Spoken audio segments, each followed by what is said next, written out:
WhatsApp guys, I am AP. I hope you are doing well. इसके पीछे के lecture हमने चैप्टर 3 को पूरा कंप्लीट कर लिया, जो डाटा हैंडलिंग का था।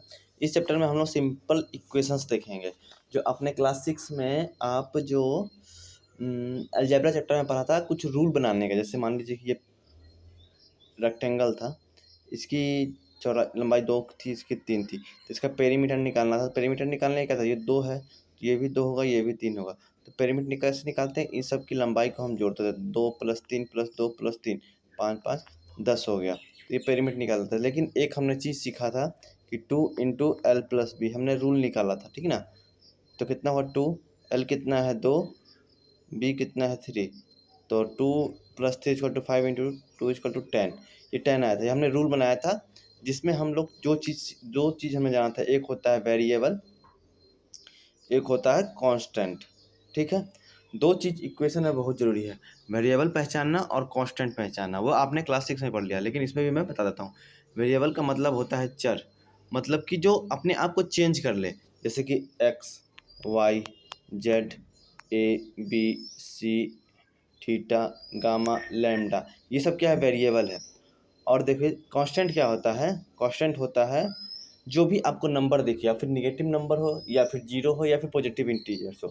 मतलब जितने भी इंटीजर्स हैं, फ्रैक्शंस हैं, कुछ भी आपको नंबर्स में दिखे, वो सब कांस्टेंट होता है। जैसे 1/2, 0, -1/2, 1, 2, 3, ये सब कांस्टेंट होगा। और इसके अलावा जो भी आपको दिखे, √3, √5, ये भी जो भी है, ये सब क्या है, कांस्टेंट है। ये अपनी वैल्यू चेंज नहीं करेंगे। जो मैथ का आपको वर्ड दिखेगा वो कांस्टेंट होगा। इसके अलावा जो भी होंगे, ABCDEFG, ये जो भी होगा वो सब वेरिएबल होगा, ठीक है। ये चीज़ आपको इसी में, ये चीज़ आप ध्यान रखिएगा।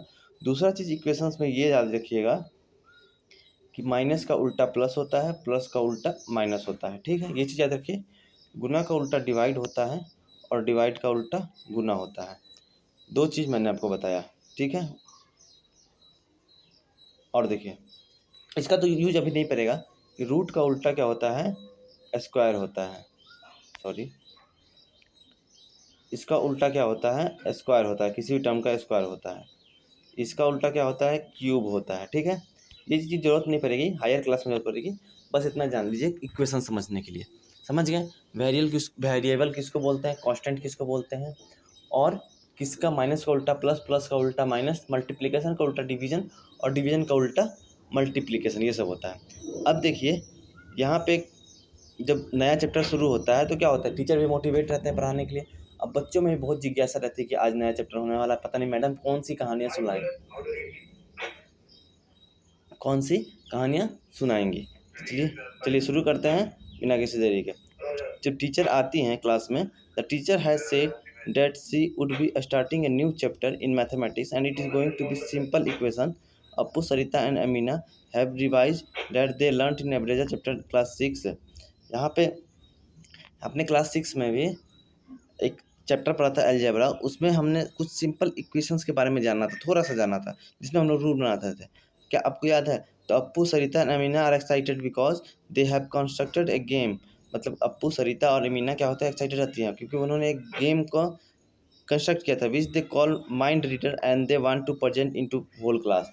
और वो मतलब उस गेम को याद करते हुए बोलते हैं कि मैम एक गेम थी जो हम लोग की माइंड रीडर था। मतलब कि आप जैसे पूछते हैं ना कि मैं आपका उम्र बता सकता हूँ, आप अपने मन में रखिए कोई संख्या, फिर वो पूछेगा उससे इतना सा मल्टीप्लाई कीजिए, डिवाइड कीजिए, प्लस कीजिए, कितना आया, फिर वो बता देता था। तो वो सब क्या, सब सिंपल इक्वेशंस के ही तरफ से, मतलब वो सब सॉल्व कर पाते थे। देखिए माइंड गेम क्या होता है, यहाँ पे the teacher appreciate their enthusiasm.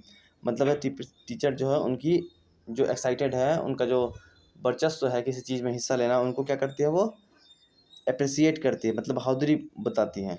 To present their game, Amina begins, she asks सारा to think of a number. Amina शुरू करती है, सारा से पूछती है कि कोई भी संख्या एक अपने मन में सोचो, और उस संख्या को 4 से मल्टीप्लाई करो, अब 5 जोड़ दो टू द प्रोडक्ट। जो मल्टीप्लाई किया उस प्रोडक्ट में 5 जोड़ दिया। देन शी आस्क्स सारा टू टेल द रिजल्ट। उसके बाद सारा से पूछती है कि आपका जो मल्टीप्लाई करके 5 जोड़ा वो कितना आया। तो सारा बोलती है कि 65। अमीना उसके बाद क्या करती है कि उसके मन में जो वो नंबर सोची रहती है वो बता देती है। तो क्या सोची रहती है, 15। अमीना बता देती है। सारा नोट, सारा क्या कहती है, द होल क्लास इंक्लूडिंग सारा इज सरप्राइज। मतलब सारा शांत हो जाती है, और जितने भी क्लास में बच्चे हैं सब सरप्राइज होते हैं कि ये अमीना कैसे बता दी इसके मन की बात, कैसे मन की बात मोदी वाली नहीं, ये मैथ वाली मन की बात है, ठीक है। चलिए, उसी प्रकार अप्पू का टर्न आता है। ही आस्क्स बल्लू, बल्लू से पूछता है कि एक नंबर अपने दिमाग में सोचो, उसको बोलता है फिर 10 से मल्टीप्लाई करो, और मल्टीप्लाई करने के बाद उसमें जो प्रोडक्ट है उसमें से 20 घटा दो। उसके बाद बल्लू उससे पूछता है, ही देन आस्क्स बल्लू, बल्लू से पूछता है कि रिजल्ट तुम्हारा कितना है, तो बल्लू बोलता है 50। तो अप्पू तुरंत बता देता है कि तूने जो मन में सोचा था वो 7 संख्या है। बल्लू कंफर्म भी करता है कि हाँ भाई ये कैसे हो गया, ठीक है। Everybody wants to know how the mind reader, सब बच्चे एकदम वो हैं, एक्साइटेड हैं कि भाई ये माइंड रीडर कैसे काम करता है। मैं अपने घर में जाऊंगा, अपने सबको बताऊंगा, ये देखो मेरे को ट्रिक आ गया, मैं मैथ का बादशाह हो गया, ठीक है। Presented by Appu, Sarita and Amina, सब जानना चाहते हैं जब प्रेजेंट किए गए थे अप्पू, सरिता और अमीना के बारे।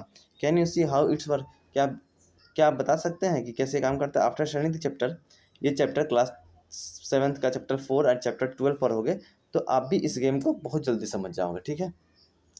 अब देखिए, अब इक्वेशन चैप्टर है तो कहानी था, कहानी हो गया कि मतलब कुछ ट्रिक है, ट्रिक के द्वारा माइंड को रीड कर पाते हैं। ये कुछ ट्रिक नहीं है, कुछ अंतरात्मा नहीं है, वो सब का सब मैथ ही है, ठीक है। अब देखिए सेटिंग ऑफ एन इक्वेशन, अब इक्वेशन को हम कैसे सेट करते हैं। जैसे कि ये जो हमने एग्जांपल लिया था game, the mind reader game देखा था, उसी का इक्वेशन को हम सेट करेंगे, ठीक है। चलिए शुरू करते हैं। Let us take Amina example, Amina के एग्जांपल को लेते हैं। अमीना आस्क्स सारा to think of a number, Amina बोलती है सारा से कि एक नंबर सोचो। Amina does not know the number, Amina वो नंबर नहीं जानती। फॉर हर, उसके लिए अमीना के लिए वो संख्या 1 भी हो सकता है, 2 भी हो सकता है, 3 भी हो सकता है, 11 भी हो सकता है, 100 भी हो सकता है, और भी कुछ हो सकता है। Let us denote this unknown number by a letter से एक्स, उस नंबर को हम अमीना क्या करती है, एक्स मान लेती है। क्या मान लेती है, एक्स। एक्स क्या है बताइए आप, वेरिएबल है, ठीक है। यू मे यूज़ वाई और टी और सम अदर लेटर, आप वाई भी यूज कर सकते हैं क्योंकि वेरिएबल है ना, चेंज कर सकते हैं उसको आप, या फिर टी ले सकते हैं, या फिर और भी लेटर ले सकते हैं प्लेस ऑफ एक्स, एक्स की जगह पे। It does not matter whether is letter we use to denote the unknown number. Sarah has thought of when Sarah multiply the number by 4, Sarah जब उस नंबर से multiply करती है तो अमीना क्या करती है, अमीना को तो नंबर पता नहीं रहता है, तो 4 मल्टीप्लाई बाई 4 मतलब कि एक्स हमने नंबर लिया है, एक्स माना है कि उसके दिमाग में एक्स नंबर है, तो 4x बोली मल्टीप्लाई करती है। उसके बाद then she adds 5 to the product, product कितना आया, 4x आया। अगर किसी संख्या में 4 से मल्टीप्लाई करेंगे, वो संख्या अगर x है तो 4 इंटू एक्स टू 4x होता है, आपने क्लास 6 से ही पढ़ा था। तो 4x, ये प्रोडक्ट हुआ 4x, और उस प्रोडक्ट में 5 ऐड करने के लिए बोला है, 5 ऐड करने के लिए बोला। फिर उससे पूछा 10x इक्वल टू, यहाँ पे देखिए x की वैल्यू 1 भी हो सकती है। अगर हम x की वैल्यू 1 रखते हैं, 4x की जगह पे 1 रखते हैं, +5, 4 एकम 4 +5 इक्वल टू 9, तो सारा क्या बोलती कि उसका जो है आंसर वो 9 है, ठीक है। तो यहाँ देखिए सारा कितना बोलती है कि उसका जो आंसर आया है 65 आया था, मतलब 4x + 5 इक्वल टू 65। अब यहाँ पे से हमें x की वैल्यू निकालनी है। x की वैल्यू ऐसे हम जो हायर क्लास में हम लोग सीखेंगे, या फिर इसके चैप्टर 12 में सीखेंगे, ठीक है। तो यहाँ देखिए इसमें हम क्या करेंगे, सब्स्टिट्यूट मेथड का यूज करेंगे। एक बार हम एक रख के देखें, क्योंकि अभी क्लास 7th में है, अभी छोटे हैं। एक रख के देखा तो इसकी वैल्यू कितनी आएगी, 4 इंटू 1 + 5 इक्वल टू 4 × 1 = 4 और +5 इक्वल टू 9। 2 रख के देखा तो 4 2 × 8 और +5 इक्वल टू 13। 3 रख के देखा तो 4 इंटू 3 + 5 8, ये 17 हो गया। फिर 4 इंटू, अब देखिए 8 रख के देखते हैं डायरेक्ट, 8 चौका 32, 5 37 हो गया। 9 रख के देखते हैं, 9 चौका 36 और +5 इक्वल टू 41 हो गया, ठीक है। 10 रख के देखते हैं, x की वैल्यू 4 इंटू 10, प्रोडक्ट में 5 जोड़ना है, अमीना ने बोला है तो 45 हुआ, ठीक है। अब 13 रखते देखते हैं डायरेक्ट, 4 इंटू 13 + 5, तो 13 चौका 52 5 57 हो गया, ये भी नहीं हो रहा है। 15 रख के देखते हैं अब एक ही बार में, 4 इंटू 15 + 5, 15 चौका 60 और +5 65। देखिए ये फुलफिल कर दिया ना, इसको हमने x की जगह पे 15 रखा, 4x + 5। देखिए ऐसे हम हीट एंड ट्रायल मेथड से इसको निकाले हैं, 4x + 5 इक्वल टू 65। अगर x की जगह पे हम 15 रखते हैं, जो सारा ने दिमाग में अपने सोच रखा था 15, देखिए 4 4 × 15 इक्वल टू 15 चौका 60 + 5 इक्वल टू 65, ये 65 आ गया। तो इस प्रकार हमने उसके दिमाग को हमने यहाँ पे पढ़ा, ठीक है। देखिए वैसे यहाँ आया 25 10, इफ़ सारा had chosen 5 the result would have 25। अगर सारा 5 चुनती, अपने दिमाग में 5 रखती तो रिजल्ट 25 आता, ठीक है। To find the number taught by Sarah, let us work backward from the answer 65. We have to find x such that, हमें x की वैल्यू निकालनी पड़ेगी। Solution to the equation will give us the number which Sarah held in her mind. इसका जब हम solution निकालेंगे तो जो नंबर x की वैल्यू आएगी वही संख्या सारा ने अपने मन में रखा, क्योंकि सारा ने बताया कि उसका जो आंसर आया वो 65 आया है, तो इसको हम x को सॉल्व कर लेंगे तो निकल जाएगा, सीधी सी बात है। Let us similarly look at Appu example. Appu के एग्जांपल को हम देखते हैं।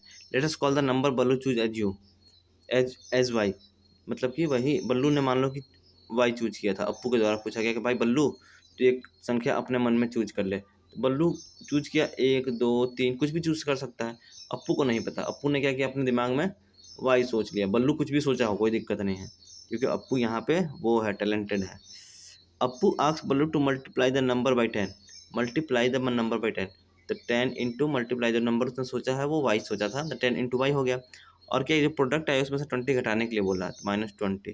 और फिर अप्पू ने बल्लू से पूछा कि भाई तूने घटाया तो तेरा आंसर कितना है, तो बल्लू बोलता है कि दोस्त 50 आया, तो 10y - 20 इक्वल टू 50, ठीक है। अब देखो y की जगह पे हम क्या रखें कि यहाँ पे 50 आए, ठीक है। तो इसको अगर सॉल्व कर लेंगे हम लोग तो अप्पू ने जो अपने दिमाग में रखा था वो हम निकाल सकते हैं। तो यही माइंड रीडर गेम हो गया, ठीक है। अब देखिए क्लास 6 में जो हमने पढ़ा था उसको एक बार हम लोग रिव्यू करते हैं। देखिए नोट 4.1 एंड 4.2 आर इक्वेशन। यहाँ देखिए 4.1 जो है ये और 4.2 जो है ये दोनों के दोनों क्या है, इक्वेशन है, मतलब कि समीकरण है। Let us recall what we learn about equation in class 6। हमने क्लास 6 में इक्वेशन का डिफिनेशन पढ़ा था अलजेब्रा चैप्टर में, वो हमें यहाँ पे रिकॉल कर रहे हैं, रिवाइज कर रहे हैं। An equation is a condition on a variable, एक कंडीशन होता है वेरिएबल का, जो कि इक्वेशन 4.1 में है। देखिए the variable is x and equation 4.2 is variable is I. यहाँ पे वेरिएबल क्या है, एक्स होगा। इक्वेशन ऐसा होगा ना कि इक्वेशन में हमेशा एक वेरिएबल होगा ही होगा, अगर वो वेरिएबल नहीं है तो वो फिर इक्वेशन नहीं है। देखिए क्या क्या टर्म रहेगा, कांस्टेंट रहेगा, नहीं रहेगा कोई दिक्कत नहीं। कांस्टेंट मतलब कि कुछ नहीं रहेगा तो जीरो तो रहेगा ही रहेगा। इक्वल का साइन रहेगा और एक वेरिएबल रहेगा। क्या क्या रहेगा, एक वेरिएबल रहेगा, एक इक्वल का साइन रहेगा, एक कांस्टेंट टर्म रहेगा, ठीक है। 3 चीज़ें रहेंगी, ठीक है। अब देखिए देखिए इसमें वेरिएबल क्या है, इस इक्वेशन में x है, इस इक्वेशन में वेरिएबल क्या है, y है। कांस्टेंट क्या है, 5 है, इसमें 4 है, 65 है, इसमें 10 है, 20 है, 50 है। इक्वल का साइन है ही तो इक्वेशन है। The word variable means something date can very. Variable का मतलब क्या होगा कि जो कुछ वेरी कर सके, इट मीन चेंज, जो अपने आप को चेंज कर सके। A variable takes a different numerical value. एक वेरिएबल जो होता है x y z a b c, वो बहुत सारे न्यूमेरिकल वैल्यू को कुछ भी उसमें आप उसमें पुट कर सकते हो, कोई दिक्कत नहीं है, लेकिन वो इस इक्वेशन को फुलफिल करना चाहिए। जैसे इक्वल का साइन है तो इक्वल होना चाहिए, LHS इक्वल टू RHS होना चाहिए। Its value is not fix, variable are denoted usually by letters. Variable को हम लोग यूनिट से लेटर्स डिनोट करते हैं, अल्फाबेट हो सकता है x y z l m n p q etcetera. From variable we form expression, उस वेरिएबल से हम लोग एक्सप्रेशन मतलब कि गुना भाग गुना कुछ भी कर सकते हैं। The operation of form by performing operation like addition, जो ऑपरेशंस होता है, ऑपरेशन एक्सप्रेशंस होता है। एक्सप्रेशन किसको बोलते हैं, इसमें क्या है 4, ये क्या है 4 है और ये x है। x क्या है वेरिएबल है, 4 क्या है कांस्टेंट है। इसमें 4x लिखा है तो इसमें कौन सा एक्सप्रेशन है मल्टीप्लिकेशन का है। और 4 + x होता है तो इसमें एक्सप्रेशन क्या है, प्लस का, एडिशन का है। 4 - x होता है तो क्या होता है, सब्सट्रैक्शंस का होता है, ठीक है। वही उसी को हम लोग एक्सप्रेशंस बोलते हैं, ठीक है। Addition subtraction multiplication on the variable. From x we form the expression 4x + 5। For this first we multiply x by 4। हमने क्या किया है, x को 4 से मल्टीप्लाई किया है और जो प्रोडक्ट आया उसमें 5 हमने ऐड किया है। सिमिलरली फ्रॉम y, इसमें देखो y में हमने एक्सप्रेशन 10 + y, हम 10y - 20 को हमने एक्सप्रेशन बनाया। For this we multiply y by 10, हमने y को 10 से मल्टीप्लाई किया है और सब्ट्रैक्ट किया प्रोडक्ट को 20 से। All these example of expressions, ये सब एक्सप्रेशंस के एग्जाम्पल्स ही हैं। अब देखिए the value of an expression thus form depends upon the chosen value of the variable as we have already seen when x equal to 1। अगर हम पहले ही देख चुके हैं कि अगर x की वैल्यू हम 1 मानते हैं तो कितना आएगी, इसका इक्वेशंस का सॉल्व करेंगे तो 4x + 5 = 9 आएगा। अगर 5 रखे थे तो 25 आ रहा था। अगर उसी प्रकार हम जब 15 रखते हैं तो ये फुलफिल कर रहा है, 65 आ जा रहा है। LHS इक्वल टू RHS हो जा रहा है। अगर 0 रखते हैं तो 5 ही आ रहा है, and so on. Equation 4.1 is a condition on the variable x, it state that the value of the expression 4x 5 is 65। मतलब कि x की जगह पे ऐसा रखना है कि वो 65 हो जाए। तो जो x की जो वैल्यू आएगी ना, तो इस इक्वेशन से उसको क्या बोलेंगे, जो इस इक्वेशन को सेटिस्फाई करे। मतलब कि x की वैल्यू क्या रखें कि 65 इसका आंसर आ जाए। तो वो जो आपने x की वैल्यू निकाली है उसी को हम लोग सॉल्यूशन ऑफ ए इक्वेशंस बोलेंगे। क्या बोलेंगे? Solution of a equation. देखिए, दस x was not a solution, x equal to 5 is not solution, क्योंकि एक्स के यहाँ पे हमने 5 रखा, 4 5 20 और 5 4 5 20। देखिए एक्स के यहाँ पे 5 रखा तो 4 इंटू 5 प्लस 5 तो 25 आया। तो ये सोल्यूशंस नहीं है क्योंकि यहाँ पे 65 हमें लाना है। अगर उसी प्रकार देखिए, no value of x other than 15, अगर कोई भी वैल्यू 15 के द्वारा कुछ भी रखिएगा, यहाँ पे 4x प्लस 5, यहाँ हमें 65 लगाना है। यहाँ x की जगह पे 15 ही एक ऐसी वैल्यू है जो इस इक्वेशन को सेटिस्फाई कर सकती है। तो इस जो 15 जो हो गया, इस इक्वेशन 4.1 का क्या हो गया? सोल्यूशन हो गया। ठीक है, समझ गए?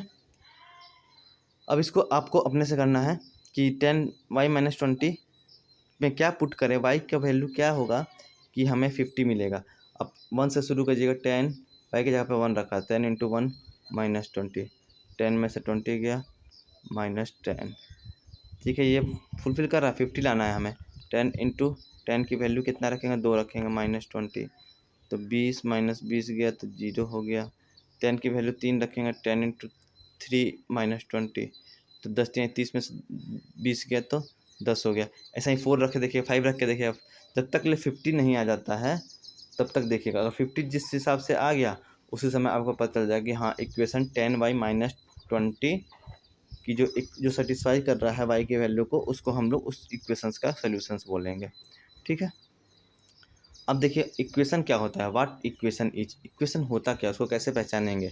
इन an equation there is always an equality sign, मतलब कि एक इक्वल का साइन होगा इक्वेशन में हमेशा। ये नहीं कि बड़ा और छोटा का साइन होगा। कौन सा साइन होगा? इक्वल का साइन होगा। ठीक है, the quality sign shows that the value of the expressions, जो क्वालिटी साइंस है, equality signs shows that value of expression to the left of the sign, the left hand side and the RHS। जैसे कि आपने 4x plus 5 is equal to 65, ये हो गया equal का sign है। यहाँ देखिए LHS, ये हो गया, इसको RHS। राइट साइड के लेफ्ट में इसको LHS बोलेंगे, और राइट ये क्या कहते हैं कि इसमें इक्वल के राइट साइड वाले को हम लोग क्या बोलेंगे? RHS बोलेंगे। ठीक है, समझ गए? ये चीज़ आपने जान लिया। अब देखिए, उसमें एक LHS होगा, एक RHS होगा। LHS इक्वल टू RHS हमेशा करना है। If there is some sign other than the equality signs between the LHS and RHS, it is not an equation. अगर कोई अलग साइन होगा, जैसे कि 4x plus 5 is greater than 65, तो ये इक्वेशन नहीं है। ठीक है, हमेशा इक्वल का ही साइन होगा। अब देखिए, in equation we often find the RHS is just a number. हम इक्वेशन में क्या देखते हैं कि हमेशा क्या होता है कि RHS में हमेशा एक नंबर होता है, जैसे कि 4x प्लस 5 इजकल टू 65। आपने जितना भी एग्जांपल देखा है कि RHS में हमेशा एक क्या है? नंबर है जो कांस्टेंट है, जैसे नंबर। एंड इक्वेशन 4.2 या फिर 4.1 में भी देखा होगा। But this not to be always on, ऐसा कोई ज़रूरी नहीं है। हमेशा दोनों जगह पे आपको वेरिएबल भी मिल सकता है, कोई ज़रूरी नहीं है, वो हो सकता है। In short, an equation is a condition on a variable. एक कंडीशन है वेरिएबल का। The condition is that two expression should have equal value, मतलब इसकी भी वैल्यू और इसकी भी वैल्यू दोनों सेम होंगी। ठीक है, एक्स की। Note that at least one of the two expression must contain the variable. यहाँ पे देखिए, दोनों में से कोई एक्सप्रेशन ऐसा होगा, या फिर LHS वाला एक्सप्रेशन या फिर RHS वाला एक्सप्रेशन, एक ना एक वेरिएबल को कॉन्टेन करेगा, तभी वो अपने आप को इक्वेशन कहलाएगा। जैसे कि हमेशा इक्वेशन में देखिए 3 चीज़ होगा, एक कांस्टेंट होगा, एक वेरिएबल होगा, और इक्वल का साइन होगा ही होगा। ठीक है, ये चीज़ है। अब देखिए और क्या हैं, an equation remains the same when the expression on the left and on the right are interchange, the properties often use in solving equations. अब देखिए, इक्वेशन हमेशा वो चेंज ही रहेगा। जैसे मान लीजिएगा 4x प्लस 5 इजकल टू 65 है, तो अब क्या कीजिए, 65 को आप इधर लेके आ जाइए, 4x प्लस 5 को इधर लेके चले जाइएगा, इक्वेशन सेम ही रहेगा, कोई दिक्कत नहीं होगा। ठीक है, ये हर चीज़ हम लोग यूज करेंगे जब हम लोग क्वेश्चंस को सॉल्व करेंगे। ठीक है, यहाँ पे एग्जांपल दिया हुआ है, write the following statement in the form of equations. देखिए इक्वेशंस के प्रॉब्लम को सॉल्व करने के लिए आपको क्या क्या करना पड़ेगा, उसके लिए आपको कुछ पॉइंट है उसको हमेशा ध्यान में रखना चाहिए। सबसे पहला पॉइंट ये है कि आपको ये इक्वेशन है कि नहीं उसका पहचान करना पड़ेगा। तो उसके लिए क्या होगा, एक कांस्टेंट टर्म होगा, एक वेरिएबल होगा और इक्वल का साइन होगा। दूसरा, आपका इंग्लिश थोड़ा सही होना चाहिए, जैसे कि यहाँ पे दिया गया है क्वेश्चंस या स्टेटमेंट दिया गया है, इसको हमें इक्वेशन में इसको फॉर्म करना है। तो जब तक आपको ये हिंदी इसका समझ में नहीं आता तब इसको चेंज नहीं कर पाइएगा।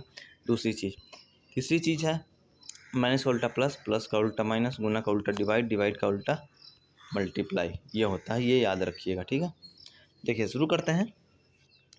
और इक्वेशन में क्या होता है, इक्वल का साइन होता ही होता है। तो देखिए यहाँ पे जो भी आंसर दिख रहा है उसमें आपको इक्वल का साइन दिख रहा है, वेरिएबल दिख रहा है। Write the following statement in the form of equation, the sum of 3 times of x and 11 is 32। The sum of 3 times of x, 3 times of x का 3 टाइम्स मतलब कि 3x हो गया, and 11 3 times of the sum of मतलब कि x का 3 times और 11 का सम दोनों को जोड़ेंगे तो जो आंसर आ रहा है 32 आ रहा है। ठीक है, तो ये हो गया आपका इक्वेशन है 3x प्लस 11 इक्वल टू 32। ये इक्वेशन है क्योंकि इसमें वेरिएबल भी है, कांस्टेंट भी है और इक्वल का इक्वलिटी का साइन भी है। ठीक है, दूसरा क्वेश्चन है, if you subtract 5 from 6 times A number, 6 times A number, 6 times A number हमें नंबर नहीं पता है, 6x मान लेते हैं, माइनस सब्ट्रैक्ट 5 आया है, यू गेट 7 मतलब आंसर 7 में आया था। इक्वेशन क्या होगा, 6x माइनस 5 इक्वल टू 7। यहाँ देखिए 6z माइनस 5 इक्वल टू 7। यहाँ पे वेरिएबल आप z भी रख सकते हैं, y भी रख सकते हैं, कुछ भी रख सकते हैं, वेरिएबल कुछ भी रख सकते हैं। समझ गए। चलिए तीसरा देखते हैं, 1/4 of m is 3 more than 7। 1/4 of m कम 1/4 मतलब कि m/4 is 3 more than 7, is 3 more than 7। ठीक है, देखिए दोनों बात एक ही है, दोनों का बात मोर देन 7, मोर देन, देखिए यहाँ समझिएगा अच्छे से, 1/4 of 3, 1/4 of m, 1/4 of m, तो m का हमने 4 किया, 1/4 किया, और बोल रहा है कि मोर देन 7 है मतलब कि 3 उसका आंसर आएगा अगर उसमें से हम 7 घटा देंगे। ठीक है, चलिए यहाँ m वेरिएबल हो गया, 4 कांस्टेंट हो गया, एक्सप्रेशन क्या है इसमें, डिवीजन का एक्सप्रेशन है या माइनस का भी है और इक्वल का साइन है ही, तो ये इक्वेशन है ही। चौथा क्वेश्चन देखिए, 1/3 of a number plus 5 is 8। 1/3 of a number, एक नंबर है x मान लो, उसका हम थर्ड करते हैं, प्लस 5 करते हैं उसमें, तो आंसर आता है 8 का। ठीक है, देखिए वो नंबर उसने n माना है, n/3 प्लस 5 इक्वल टू 8। ठीक है, इसमें देखिए m/4 माइनस 7 इज 3। देखिए it is greater than 7/3, this means the difference m/4 minus 7 is 3। ठीक है, जैसा आपसे बोला जाए वैसे आपको चुपचाप उसको देखिए, ऐसे आपने ट्रांसलेशन पढ़ा होगा, इंग्लिश से हिंदी में लेना है, इसमें इंग्लिश से मैथ में हमें कन्वर्ट करना है, इक्वेशन में चेंज करना है। समझ गए, बस आपको थोड़ा इंग्लिश आता होगा तो बन जाएगा, कुछ नहीं आता ही होगा। अब देखिए यहाँ है, convert the following equation in statement form. ये जो इक्वेशंस दिए गए इनको स्टेटमेंट फॉर्म में हमें चेंज करना है। x minus 5 equal to, taking away 5 from x, मतलब x में से हमने 5 घटाया, टेकिंग अवे मतलब घटाया है, तो गिव्स 9 मतलब कि 9 हमें मिला। 5 टाइम्स ए नंबर p, देखिए 5 times A number p is 20 है। ऐड 7 टू 3 टाइम्स, 7 में हमें 3 times of a number, n को हमें 3 टाइम्स किया, देखो 7 में ऐड किया है 3 times of a number, 3 times of number n माना है, हमें क्या मिला है, 1 मिला है। यू गेट 6, आप 6 मिलेगा आपको। आप इसको अपने लैंग्वेज में भी लिख सकते हो, ये नहीं कि बुकिश लैंग्वेज में हो, ये भी लिख सकते हैं कि when we subtract from a number 5 we get 9, ये भी लिख सकते हैं। When we multiply a number with 5 we get 20, ये भी लिख सकते हैं, कोई दिक्कत नहीं, आप अपनी लैंग्वेज में लिखिए, सीखिए बस आप। देखिए when we multiply a number with 3 and add 7 we get 1, ये भी लिख सकते हैं, कोई दिक्कत नहीं है। अब देखिए कंसीडर द फ्लोइंग सिचुएशंस, यहाँ पे अब देखिए यहाँ से अब खेल शुरू होता है इक्वेशंस का। Raju father age 5 years more than 3 times Raju age, Raju का एज हमें पता नहीं, राजू का एज हमने x माना राजू के जो फादर हैं वो 5 years more than 3 times of Raju. 3 times Raju के 3 टाइम्स कितना होगा सर? 3x होगा, उससे भी 5 ईयर ज़्यादा हैं। 3 टाइम्स राजू इज सेट अपने अब राजू के फादर की एज कितना हो गई? Equal to 44। तो ये इक्वेशन होगा 3x + 5 = 44। यहाँ पे x यहाँ पे उन्होंने y माना है, ठीक है। देखिए इसको कैसे इसने लिखा है, we know that Raju age, we don't know Raju age, हमने राजू का एज पता नहीं था, हम क्या करेंगे, let us take it y या फिर x year. 3 times Raju age मतलब कि राजू x हमने y लिया है, तो हमने 3 टाइम किया तो 3 टाइम मतलब 3y हो गया। उसके बाद क्या किया, 5 साल ज़्यादा हैं, 3 साल 3 गुना से भी, तो 3y में +5 भी हमने जोड़ा। उसके बाद जब पापा का एज जो ये देखिए 3y + 5 जो है वो फादर की एज है, और फादर की एज कितने दी गई है? 44 दी है। अब देखिए ये इक्वेशन है, वेरिएबल हैं ही, इक्वल का साइन है ही, कांस्टेंट है ही, ये इक्वेशन है, ठीक है। अब देखिए लास्ट एग्जांपल समझा देता हूँ आपको। A shopkeeper sell mangoes in 2 types of boxes. एक शॉपकीपर है, एक दुकानदार है, वो अपने आम को बेचता है 2 प्रकार के बॉक्स में, 1 स्मॉल एंड 1 लार्ज। एक स्मॉल है, एक थोड़ा सा बड़ा है। A large box contain as many as 8 small boxes + 4 loose mangoes. जो लार्ज बॉक्स होता है उसमें 8 स्मॉल बॉक्स आ सकती है, बड़ा बॉक्स हो गया, 8 स्मॉल बॉक्स आ सकते हैं, और प्लस में 4 आम एक्स्ट्रा भी आ सकते हैं, ठीक है। ये समझिए, the number of mangoes in large box is to be 100। मतलब कि इस बॉक्स में, बड़े वाले बॉक्स में 100 आम आ सकते हैं, ठीक है, प्लस 4 आम छोटे छोटे, यहाँ 4 इसी में रहेगा। अब देखिए हमें छोटा वाला बॉक्स का हमें निकालना है कि कितना होगा। देखिए छोटा वाला, ये देखिए बड़े वाले बॉक्स का हमें मिल गया कि उसमें बड़े बॉक्स में कितने 100 आम आ रहे हैं। तो हमें देखिए इसको इक्वेशन में कैसे लिखेंगे, 8 छोटे वाले बॉक्स को हमने मल्टीप्लाई किया, प्लस 4 आम लूज भी इसमें आ जाते हैं। ये हो गया आपका इक्वेशन, 8m + 4 = 100। चलिए इसको मैं अच्छे से समझाता हूँ आपको। एक हमें इक्वेशंस लिखना है। एक शॉपकीपर है, वो 2 प्रकार के आम बेचता है। एक होता है छोटा डब्बा वाला आम, ठीक है, इसमें छोटे डब्बे हैं। एक है बड़ा डब्बा। बड़ा डब्बा में जो आम अटता है वो उसमें छोटे डब्बे वाले 8 पैकेट आते हैं इसमें, 4 इधर आ गए, 4 इधर हो गए, और प्लस 4 आम लूज भी इसमें आ सकते हैं। और बड़े डब्बे में कितने आम आ रहे हैं? 100 आम आ रहे हैं। तो देखिए, तो इसको हमें इक्वेशन में लिखना है। तो अगर छोटे डब्बे की संख्या, छोटे डब्बे में कितने आम है ये हमें पता नहीं है। हाँ, इसमें पूछ रहा है which give the number of mangoes in each small box. Set upon equation हमें सेट करना है कि ये छोटा वाला बॉक्स में कितने आम हैं। मान लीजिए छोटे वाले बॉक्स में m आम है, ठीक है। अब देखिए यहाँ पे 100 दिया हुआ है, और ये चीज़ बताया गया है कि हाँ बड़े वाले बॉक्स में 8 छोटे वाले डब्बे आ जाते हैं, प्लस में 4 आम ज़्यादा आ जाते हैं।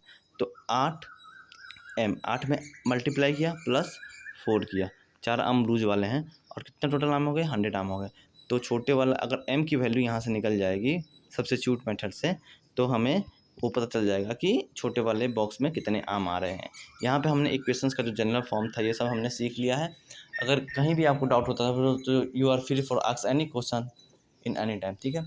वीडियो अच्छा लगा तो वीडियो को लाइक कीजिएगा, चैनल सब्सक्राइब कीजिएगा, और अपने दोस्तों को जरूर बताइएगा। Thank you so much, bye bye.